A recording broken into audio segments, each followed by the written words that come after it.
إن الحمد لله نحمده ونستعينه ونستغفره ونعوذ بالله من شرور أنفسنا وسيئات أعمالنا من يهده الله فلا مضل له ومن يضلل فلا هادي له وأشهد أن لا إله إلا الله وحده لا شريك له وأشهد أن محمدًا عبده ورسوله يا أيها الذين آمنوا اتقوا الله حق تقاته ولا تموتن إلا وأنتم مسلمون يا أيها الناس اتقوا ربكم الذي خلقكم من نفس واحدة وخلق منها زوجها وبث منهما رجالا كثيرا ونساء واتقوا الله الذي تساءلون به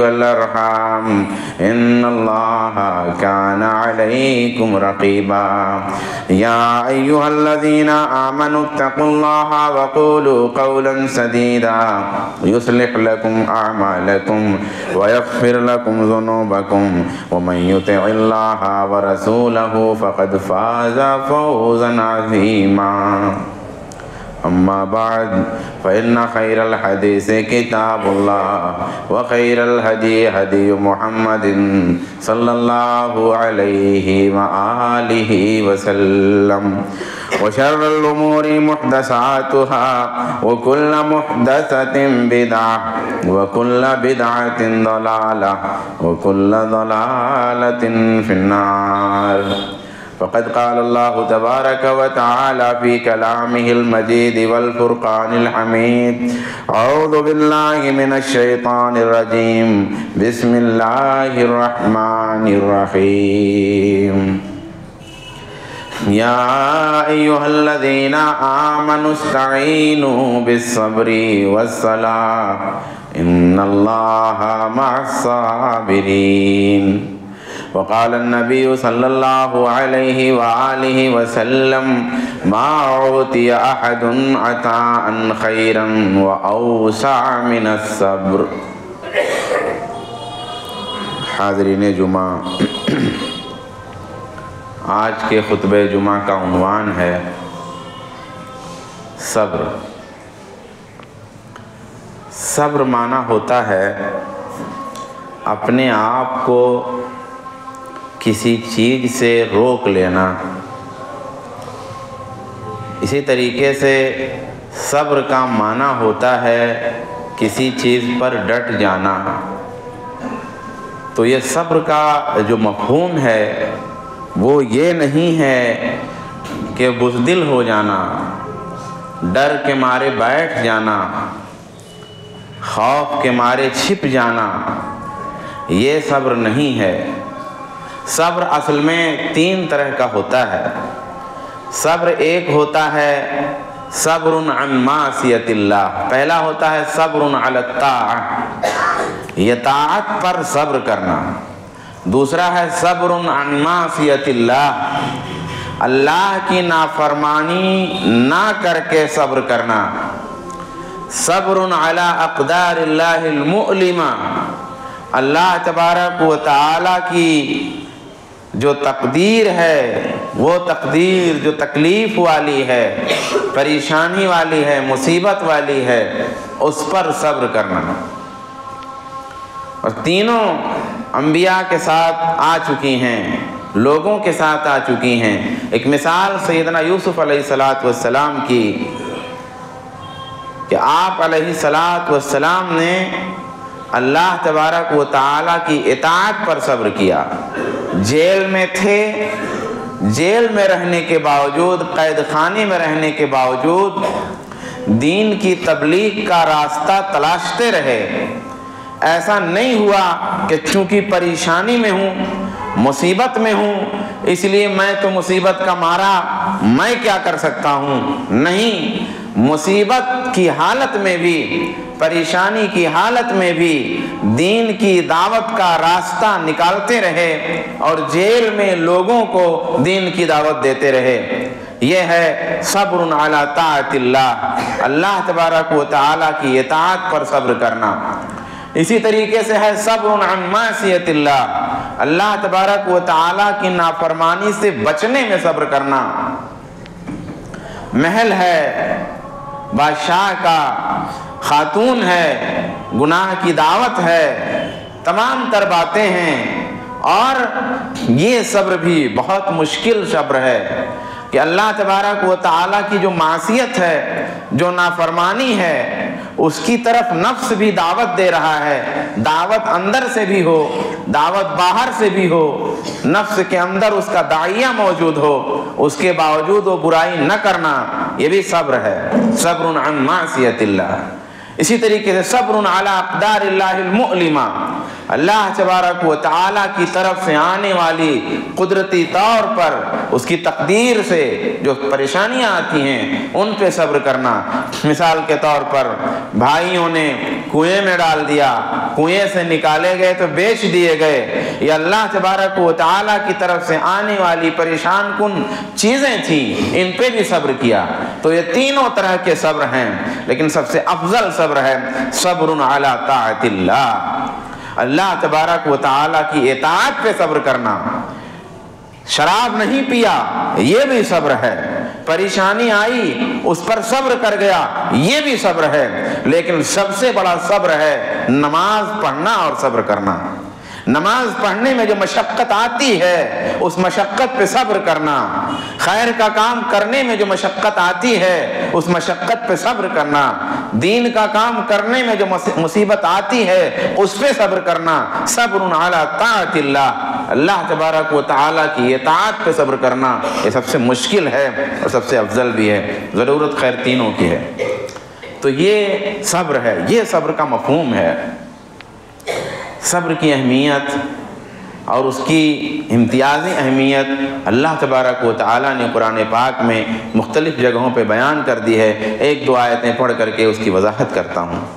اللہ تعالیٰ نے ارشاد فرمایا، یا ایھا الذین آمنوا استعینوا بالصبر والصلاۃ ان اللہ مع الصابرین، اے لوگو جو ایمان لائے ہو مدد طلب کرو، استعینوا بالصبر والصلاۃ، مدد چاہیے، اللہ تبارک و تعالیٰ کی نصرت چاہیے، اللہ تبارک و تعالیٰ کا کرم چاہیے۔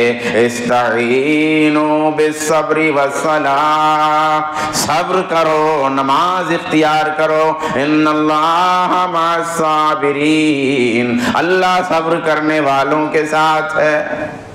اور دوسری جگہ یوں فرمایا، وَاصْبِرْ عَلَىٰ مَا يَقُولُونَ وَاهْجُرْهُمْ هَجْرًا جَمِيلًا، فرمایا اے نبی ان کی کہی ہوئی باتوں پہ صبر کیجئے، یہ آپ کو کائن کہتے، یہ آپ کو شاعر کہتے، اس دنیا کے عظیم ترین آدمی کو، اس دنیا کے سب سے اعلیٰ دماغ آدمی کو، شعور جس کا حصہ ہے، دانش جس پہ جا کے ختم ہوتی ہے، عقل جس پہ جا کے ختم ہو جاتی ہے، جو اللہ تبارک و تعالیٰ کی نگرانی میں ہے، جسے خصوصی شعور اللہ نے دیا ہے، خصوصی دانش اللہ نے دی ہے، خصوصی سمجھ اللہ نے دی ہے، اس اعلیٰ دماغ آدمی کو مکے کی گلیوں میں چلنے والے لوٹے کاہن پکارتے ہوں، شاعر پکارتے ہوں، مجنوں پکارتے ہوں، اس نبی کو ان تمام واہیات باتوں پر، ان تمام پریشانیوں پر، ان تمام خراب قسم کے الفاظ پر اللہ تبارک و تعالیٰ نے کوئی آسمان چیر کے ٹکڑے نہیں برسا دیے، کوئی پتھروں کی بارش نہیں لگا دی، کوئی زمین میں بھونچال نہیں پیدا کر دیا، کوئی درختوں میں آندھیاں نہیں آ گئیں، کوئی بجلیاں گر کے ان کے آشیانے تباہ نہیں کر گئیں، بلکہ اللہ تبارک و تعالیٰ نے کہا ہے نبی وَاصْبِرْ عَلَىٰ مَا يَقُولُونَ، صبر کیجئے، کچھ نہیں ہوا بھی، مگر جب یہ چیزیں کہیں جا رہی تھیں، آپ کو پاگل کہا جا رہا تھا، دماغ کی سب سے اعلیٰ سطح رسول گرامی صلی اللہ علیہ وآلہ وسلم کو جس نے نہ کوئی مکتب دیکھا، نہ کوئی مدرسہ دیکھا، نہ کسی کے سامنے زانوئے تہ تلمذ کیا، نہ کسی استاد سے سیکھا، آٹومیٹک اللہ تبارک و تعالیٰ نے اس پیغمبر اعظم کے دماغ میں علوم کے خزانے بھر دیے، دانش کے خزانے بھر دیے، بصیرت کے خزانے بھر دیے، وہ جو بولتا ہے وہ وہی ہے، وہ جو کلام کرتا ہے اللہ تبارک و تعالیٰ کی عطا کی گئی بصیرت ہے، ایسے بلند ترین شخص کو جس کا خاندان اعلیٰ ہے، جس کا نسب اعلیٰ ہے، جس کے حسب و نسب میں شرافت ہے، جس کی ماں آمنہ جیسی پاکیزہ خاتون ہے، جس کا باپ عبداللہ جیسا عظیم ترین شخص ہے، جس کا چچا ابو طالب ہے، جس کا دادا عبد المطلب ہے، جس کا خاندان حضرت اسماعیل علیہ السلام تک صحیح طریقے سے ثابت شدہ ہے، اس پیغمبر کو مکے کی گلیوں کے لوڑے لپاڑے پاگل کہیں، مجنوں کہیں، اور ایسا کہے جانے پر پیغمبر کے لیے کوئی آسمان کا ٹکڑا ٹوٹ کے نہیں گرتا ہے، زمین سے کوئی بھونچال پیدا نہیں ہوتا ہے، کوئی آندھی نہیں اٹھتی ہے، ان کی زبان کو کوئی لقوہ نہیں مارتا ہے، ان کی آنکھیں بے نور نہیں ہوتی ہیں، ان کے کان خراب نہیں ہوتے ہیں، ساری باتیں وہ کہتے ہیں اور اطمینان سے بازاروں میں چلتے ہیں۔ پیغمبر کو اللہ تبارک و تعالیٰ کہہ رہا ہے وَاصْبِرْ عَلَىٰ مَا يَقُولُونَ، اے نبی جو کچھ یہ کہتے ہیں اس پہ صبر کیجئے، وَهْجُرْهُمْ حَجْرًا جَمِيلًا، اور خوبصورتی سے انہیں چھوڑ دیجئے۔ تو صبر کی اہمیت اس میں یہ ہے کہ نبی صلی اللہ علیہ وآلہ وسلم کو کافروں کی خراب باتوں پر کیا حکم دیا؟ صبر کا حکم دیا۔ اب اگر اس زمین پہ چلنے والے عظیم ترین پیغمبر خاتم النبیین کو صبر کا حکم دیا جا رہا ہے تو ہم کیوں ہمیشہ اس بات کا انتظار کرتے ہیں کہ امریکہ میں جو آگ لگی ہے وہ شاید اس کی یہ وجہ ہو؟ ٹھیک ہے، اللہ کا عذاب بھی یہ ہو سکتا ہے، لیکن ہم ہمیشہ کیوں ابابیلوں کے انتظار میں رہتے ہیں؟ ہم کیوں ہمیشہ جو عذاب ہمیں لانا چاہیے اپنی محنت کے ذریعہ لوگوں کے اوپر، مخالف کے اوپر، جو عذاب ہمیں اپنے کردار سے، اپنے عمل سے لانا چاہیے، اس کے بجائے ہم ہمیشہ آسمانی عذاب کے منتظر رہتے ہیں؟ اللہ کے رسول صلی اللہ علیہ وسلم کو اتنا سب کچھ کہا گیا تو آسمانی عذاب نہیں آ کے ٹوٹ پڑا، آپ کو صبر کرنے کہا گیا۔ اور صبر کیا؟ صبر یہ نہیں کہ ڈر کے مارے چھپ گئے، نہیں، صبر یہ کہ تیاری کرنا ہے۔ ورنہ اللہ کے رسول صلی اللہ علیہ وسلم کے صحابہ تو اسی وقت اعلان کرنے کو تیار، تمہیں مار ڈالو لیکن لا الہ الا اللہ خانہ کعبہ میں چڑھ کے بولیں گے۔ ابو ذر غفاری کو سمجھایا گیا لیکن گئے، برداشت نہیں ہوا، پوری طاقت کے ساتھ توحید کا اعلان کر دیا، بہت زبردست پٹائی ہوئی، لیکن کیا ڈر گئے؟ لیکن نہیں، اللہ نے حکم دیا تھا، اللہ نے حکم دیا تھا کہ آپ کو کنٹرول میں رہنا ہے، صبر کرنا ہے اور تیاری کرنا ہے۔ وَاصْبِرْ عَلَىٰ مَا يَقُولُونَ، صبر کی امتیازی وجہ ہے کہ اس سے مومنوں کا اور منافقوں کا امتیاز ہوتا ہے۔ اللہ کے رسول صلی اللہ علیہ وسلم کی صبر کی ایک مثال بھی ہوئی اور ایک اس کی اہمیت صبر کی بھی ہوئی۔ اللہ کے رسول صلی اللہ علیہ وسلم کے بیٹے کا انتقال ہوتا ہے، اللہ کے رسول فرماتے ان العین تدمع والقلب يحزن وَلَهَا نَقُولُ إِلَّا بِمَا يَرْضَى رَبُّنَا وَإِنَّا بِفِرَاقِكَ يَا إِبْرَاهِيمَ لَمَحْزُونُونَ۔ نبی کے بیٹے کا انتقال ہوتا ہے، کافروں کے شادیانے بجائے جا رہے، اچھا ہوا محمد ابتر ہو گیا، نسل بریدہ ہو گیا، اس کی نسل ختم ہو گئی، ابراہیم اس کا بیٹا گیا، اب اس کی نسل یہیں سے ختم۔ نبی کے گھر بیٹے کی وفات ہوتی ہے، مومنین کے اندر غم ہے، ادھر شادیانے بجائے جا رہے ہیں۔ غور فرمائیے، انتقال ہوتا ہے، میت ہوتی ہے، چاروں طرف سے لوگ صبر کے دلاسے دینے کے لیے آ رہے، تعزیت کرنے کے لیے آ رہے، لوگ سمجھا رہے۔ یہ بھی ایک منظر ہے، اور ایک منظر یہ ہے کہ تعزیت دینے والوں کے ساتھ ساتھ باہر شادیانے بجائے جا رہے ہوں، اچھا ہوا اس کے گھر میں موت ہو گئی۔ اللہ کے رسول صلی اللہ علیہ وآلہ وسلم اس موقع سے کہتے ہیں مولا آنکھیں آنسو بہا رہی ہیں، دل غمگین ہے، لیکن زبان سے ہم صرف وہی کہیں گے جس سے ہمارا رب راضی ہو، ہاں ابراہیم تیرے جانے سے ہم غمزدہ ہیں۔ یہ پیغمبر کا صبر تھا۔ حضرت محمد عربی صلی اللہ علیہ وسلم کے بیٹے کی وفات ہوئی، ایک مثال ہے۔ تو مصیبتیں تو ہر شخص پہ آتی ہیں، اور دنیا کے عظیم ترین شخص پہ اگر مصیبت آئی ہے تو ہم گنہگار تو ویسے ہی عذاب کے پتلے بنے ہوئے ہیں۔ بھئی عذاب آنے کی ایک وجہ گناہ ہیں، اور وہ گناہ تو ہمارے اندر بھرے پڑے ہیں۔ صبر کہاں سے آیا ہے؟ صبر کے سرچشمے کیا ہیں؟ تو پہلی چیز یہ ہے کہ اپنی حیثیت پہچان جائے، ہم ہیں کیا؟ اگر خیر امت ہیں، اس دنیا میں ہم پیدا کیے گئے ہیں، مبعوث کیے گئے ہیں، بھیجے گئے ہیں، ہماری حیثیت کیا ہے، اللہ تبارک و تعالیٰ نے ہمارا مقام کیا متعین کیا ہے۔ اللہ تبارک و تعالیٰ نے خود قرآن پاک میں فرمایا ان اللہ اشتری من المؤمنین انفسهم واموالهم بان لهم الجنہ، کہ اللہ تعالیٰ نے مومنوں سے ان کی جانوں کو، ان کے مالوں کو خرید لیا ہے۔ یہ جان بکی ہوئی ہے، یہ مال بکا ہوا ہے، یہ ہاتھ بکے ہوئے ہیں، یہ دل بکا ہوا ہے، یہ کلیجہ بکا ہوا ہے، بدن کا ایک ایک رویا بکا ہوا ہے، سانس ایک ایک بکی ہوئی ہے۔ ان اللہ اشتری من المؤمنین انفسهم واموالهم بان لهم الجنہ، ان آنکھوں کے بدلے جنت ملنے والی، ان ہاتھوں کے بدلے جنت ملنے والی، اس دل کے بدلے جنت ملنے والی، ساری مصیبتیں، سارے عذاب، ساری پریشانیاں، ساری بلائیں، ساری آفتیں جو ہم پہ ٹوٹ رہی ہیں وہ اس لیے کہ جنت ملے گی۔ جنت کے بدلے میں بک گئے ہم بکے ہوئے لوگ ہیں، ہمیں خرید لیا گیا ہے۔ اس لیے جو آفت زمانہ جس کو لانا ہو لے کے آئے، جیسی مصیبتیں تیار کرنی ہو اور جیسی اذیت کے راستے نکالنے ہو، جس کو جتنا نکالنا ہو نکالے۔ ہم تو بکے ہوئے لوگ ہیں اللہ کے لیے۔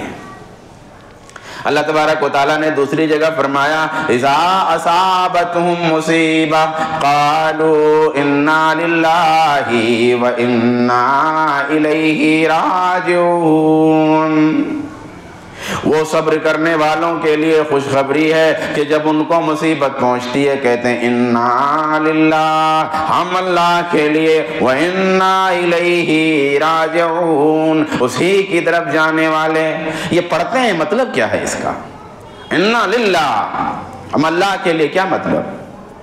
ہماری جان اللہ کی ملکیت ہے، ہماری آنکھ اللہ کی ملکیت ہے، ہمارا ہاتھ اللہ کی ملکیت ہے، ہمارا سارا وجود اللہ کی ملکیت ہے۔ ہم غلام ہیں، ہم بندے ہیں، مولا وہ، آقا وہ، انا للہ، ہم سب اللہ کی ملکیت ہیں، وَإِنَّا إِلَيْهِ راجعون، اسی کی طرف جانے والے ہیں۔ تو ہم سب اللہ کی ملکیت ہیں۔ کسی کا انتقال ہو گیا، مطلب کیا ہے؟ جب اللہ کے ہم ہیں تو اللہ نے اٹھا لیا، اللہ کے ہاتھوں بکے ہوئے ہیں، اللہ نے ہم کو خریدا ہوا ہے، ہم اللہ کی ملکیت ہیں، اللہ کا سامان ہیں، اللہ نے اپنا سامان اٹھا لیا ہے۔ اعتراض کس بات کا ہے؟ اسی کی طرف تو ہم جانے والے ہیں۔ اجر آخرت کا یقین، ایک دوسری چیز جس سے صبر آئے گا وہ یہ کہ آخرت کے اجر کا یقین ہو، یقین ہو اس بات پر کہ نماز جو پڑھ رہے ہیں اس کا اجر ملے گا، روزے میں پیاس جو برداشت کی ہے اس کا اجر ملے گا، نیند جو قربان کی ہے اس کا اجر ملے گا، صبر جو کیا ہے اس کا اجر ملے گا، رشتہ دار کی خشونت کے باوجود، اس کی بدسلوکی کے باوجود میں نے دل پہ جبر کر کے اس سے جو رشتہ جوڑا ہے، آخرت میں اس کا اجر ملے گا۔ نہیں یہ گالی دینے والے کو، وہ ایسا رشتہ دار، وہ ایسا آدمی جو پیٹھ پیچھے میری برائی کرتا ہے، میرے دسترخوان پہ کھانا کھاتا ہے، باہر نکل کر کے مجھ کو گالیاں دیتا ہے، اس کو کھانا کھلانے کا جگرہ کہاں سے آئے گا؟ اس سے سلام کرنے کی ہمت کیسے پیدا ہوگی؟ جو میری بیٹی پہ تہمت باندھ چکا ہے، میری بہو پہ تہمت باندھ چکا ہے، میرے بیٹے کے خلاف بات کر چکا ہے، میرا رشتہ دار ہے لیکن میرے خلاف اس کی زبان بولنے سے تھکتی نہیں ہے، اس کے لیے میں اپنا مال کیسے خرچ کروں؟ اس سے میں ہاتھ کیسے ملاؤں؟ اس کے گھر پہ میں جاؤں کیسے؟ اس کے ولیمے میں کھانا اس کا کھاؤں کیسے؟ اس کے دسترخوان پہ اس کا پانی پیوں کیسے؟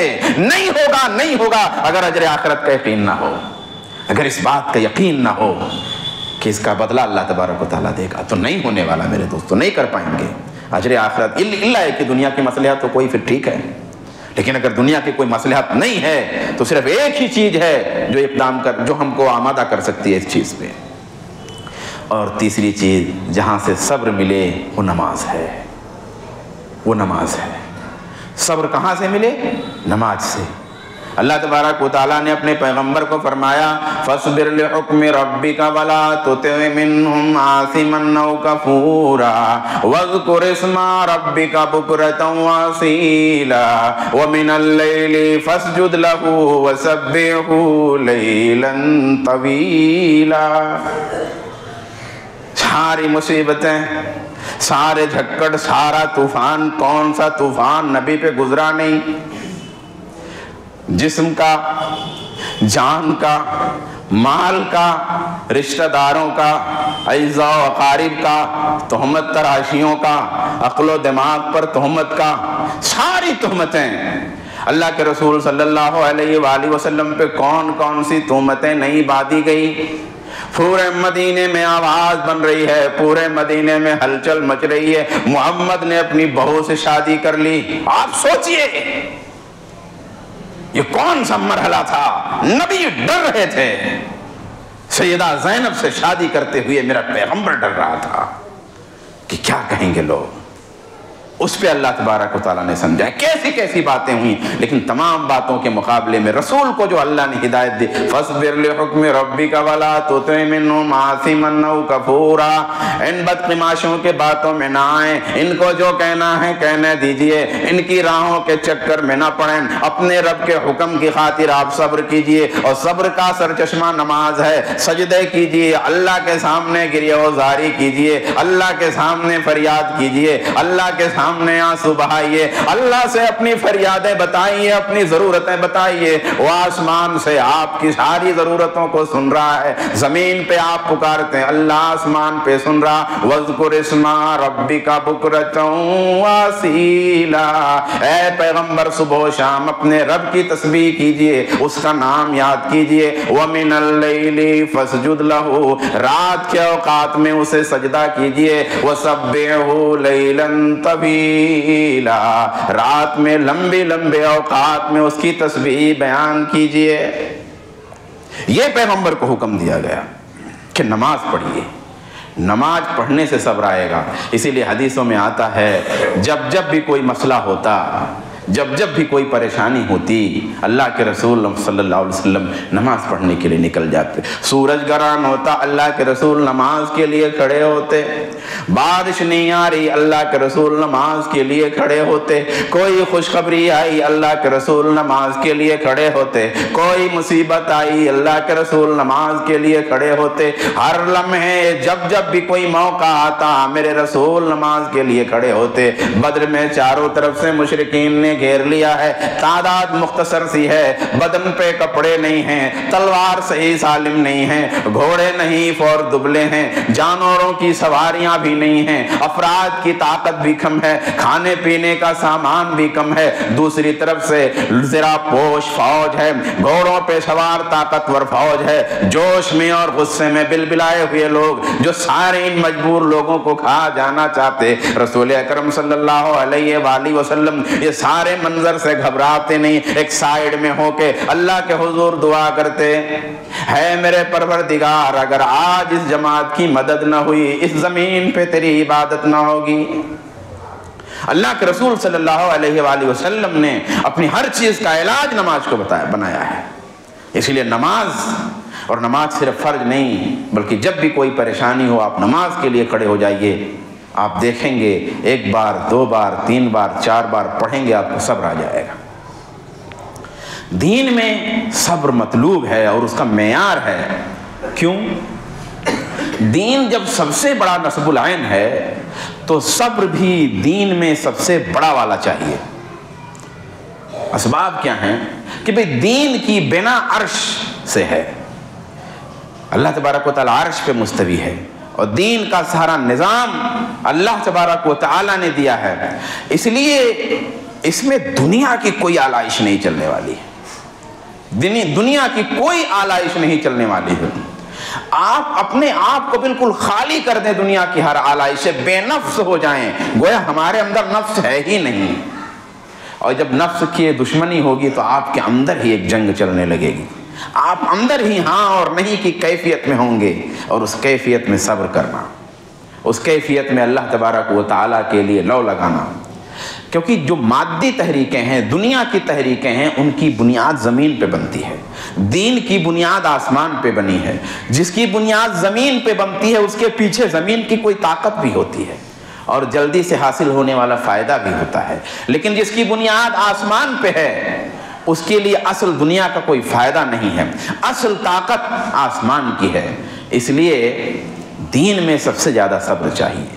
پھر دنیا کا کوئی دوسرا مسئلہ ہو، اس میں جو پریشانی آتی ہے وہ ایک دنیا کے رول کے تحت آتی ہے۔ آپ کوئی کام کرنے جا رہے ہیں تو مشقت آنی ہے، کوئی کام کرنے جا رہے ہیں تھوڑی سی پریشانی آنی ہے، لیکن دین کے کام میں پریشانی دو سائیڈ سے آتی ہے۔ ایک تو دنیا میں جو نظام بنا ہوا ہے کہ جب بھی آپ کوئی کام کرنے بڑھتے ہیں اس میں کچھ مشقت ہے، کچھ پریشانی ہے، کچھ رکاوٹ ہے، اور ایک یہ کہ اللہ تبارک و تعالی اپنی سنت کے تحت دین کے کام میں پریشانی ڈالتا ہے۔ یعنی باضابطہ دین کے کام میں پریشانی ڈالنا یہ اللہ کا طریقہ ہے، سنت ہے اللہ کی۔ دین والوں پر مصیبت لانا یہ اللہ کی سنت ہے، دلیل ہے۔ اللہ تبارک و تعالیٰ نے فرمایا وَلَنَبْلُوَنَّكُمْ بِشَيْءٍ مِّنَ الْخَوْفِ وَالْجُوعِ وَنَقْصٍ مِّنَ الْأَمْوَالِ وَالْأَنفُسِ وَالثَّمَرَاتِ وَبَشِّرِ الصَّابِرِينَ۔ اے لوگوں ہم تمہیں ضرور آزمائیں گے، خوف کے حالات لا کر کے، بھوک لا کر کے، مالوں کی کمی لا کر کے، جانوں کی کمی لا کر کے، پھلوں کی کمی لا کر کے، وَبَشِّرِ الصَّابِرِينَ، اور صبر کرنے والوں کو خوشخبری دے دیجئے۔ گویا خوف کے حالات بھی پیدا ہوں گے، ڈر کے حالات بھی پیدا ہوں گے، بھوک کے حالات بھی پیدا ہوں گے، معاشی بائی کاٹ بھی ہوگا، تجارت کے راستے بھی لوٹ لیے جائیں گے، بند کر دیے جائیں گے، تجارت کی شاہراہیں، تجارت کے علاقوں میں فساد کرائے جائیں گے، سب کچھ ہوگا۔ وَنَقْصٍ مِّنَ الْأَمْوَالِ وَالْأَنفُسِ، جانوں کا خطرہ ہوگا، سب کچھ ہوگا۔ وَالثَّمَرَاتِ، پھلوں کی کمی آ جائے گی، لیکن وَبَشِّرِ الصَّابِرِينَ، صبر کرنے والوں کو بشارت دے دیجئے۔ اللہ تبارک و تعالیٰ نے دوسری جگہ بڑے واضح انداز میں فرمایا أَحَسِبَ النَّاسُ أَن يُتْرَكُوا أَن يَقُولُوا آمَنَّا وَهُمْ لَا يُفْتَنُونَ، کیا لوگوں نے یہ سوچ لیا ہے، کیا لوگوں نے یہ گمان کر لیا ہے کہ انہوں نے ایمان لایا، انہوں نے کہہ دیا آمنا، ہم ایمان لائے تو چھوڑ دیے جائیں گے، لا الہ الا اللہ محمد الرسول اللہ، نعرہ تکبیر، اللہ اکبر، یہ ساری باتیں کہنے کی وجہ سے چھوڑ دیے جائیں گے؟ نہیں نہیں، آزمایا جائے گا، پریشانیاں آئیں گی، مصیبتیں آئیں گی، الجھنیں آئیں گی، رکاوٹیں آئیں گی۔ أَحَسِبَ النَّاسُ أَن يُتْرَكُوا أَن يَقُولُوا آمَنَّا، کیا لوگوں نے گمان کیا ہے أَن يُتْرَكُوا، وہ چھوڑ دیے جائیں گے، أَن يَقُولُوا آمَنَّا، اس بات پر کہ انہوں نے کہا ہم ایمان لائے، وَهُمْ لَا يُفْتَنُونَ، اور انہیں آزمایا نہیں جائے گا، آزمایا جائے گا۔ صرف ایمان کا دعویٰ نہیں، دعوے کیسے؟ صحابہ کے دعوے سچے دعوے، اخلاص والے دعوے، لیکن تمام صحابہ پر پریشانیاں آئیں، مصیبتیں آئیں، جھیلنا پڑا، اور ساری زندگی جھیلنا پڑا، تب جا کر کے کوئی چیز کھڑی ہوئی۔ تو میرے دوستو، میرے بزرگوں، خلاصہ آج کے خطاب کا یہ ہے کہ صبر بزدلی کا نام نہیں ہے، صبر پوری ہمت کے ساتھ ڈٹے رہنے اور مستقبل کی تیاری کا نام ہے۔ ہم نے صبر کا نام دیا ہوا ہے ڈر کر کے کسی کونے میں بیٹھ جانے کو، ضرورت پڑے تو بیٹھ جائیے، لیکن ارادہ ہو کہ نکلنا ہے کل، نکلنا ہے کل، بیٹھے ہوئے ہیں کسی وجہ سے، کل نکلیں گے، اور انشاءاللہ یہ کام نہیں رکنا چاہیے۔ اللہ تبارک و تعالیٰ سے دعا ہے اللہ تبارک و تعالیٰ مجھ کو، آپ کو، سب کو توفیق عطا فرمائے، سب کو دین والا بنائے مولا، سب کو ایمان والا بنائے، سب کو اسلام پہ چلائے، ہماری زندگی اسلام پہ گزرے، موت آئے تو ایمان پہ آئے، آمین۔ السلام علیکم۔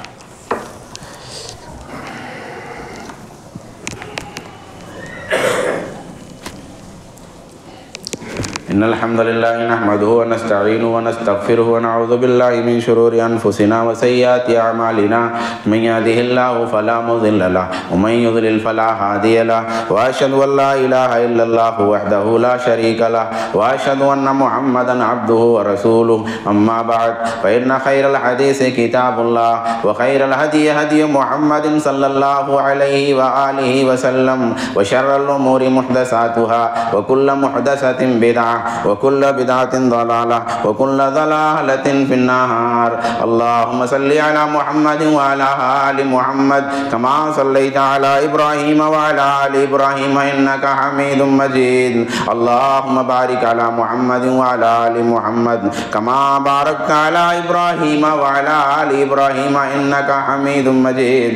ربنا تقبل منا إنك أنت السميع العليم وتب علينا إنك أنت التواب الرحيم برحمتك يا أرحم الراحمين. وآخر دعوانا الحمد لله رب العالمين.